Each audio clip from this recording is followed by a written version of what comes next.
মোহিনী একাদশীর ব্রতকথা বৈশাখ মাসে শুক্লপক্ষের একাদশী তিথিতে পালিত মোহিনী একাদশী ভগবান বিষ্ণুর মোহিনী অবতারের সঙ্গে সম্পর্কিত, যা পাপ নাশক ও মোহমুক্তিকারী হিসেবে পরিচিত। এই ব্রত পালনে মানুষের জীবনের দুঃখ, কষ্ট, মোহজাল দূর হয়।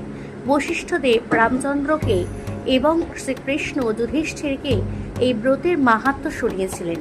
প্রাচীনকালে সরস্বতী নদীর তীরে ভদ্রাবতী নামে এক নগরীতে ধনপাল নামে এক বৈশ্য বসবাস করতেন। তার দৃষ্টবুদ্ধি নামে এক পাপাসক্ত পুত্র ছিল, যে অপব্যয়ী এবং অনৈতিক কাজে লিপ্ত ছিল। তার অপকর্মের জন্য পিতা তাকে ত্যাগ করেন। সব হারিয়ে দৃষ্টবুদ্ধি কৌন্ডিন্য ঋষি শরণাপন্ন হন এবং পাপ মুক্তির উপায় জানতে চান। ঋষি তাকে বৈশাখ মাসের শুক্লপক্ষের মোহিনী একাদশী ব্রত পালনের পরামর্শ দেন। দৃষ্টবুদ্ধি ঋষির উপদেশ মেনে নিষ্ঠার সাথে এই উপোস পালন করেন এবং তার সমস্ত পাপ ক্ষয় করেন।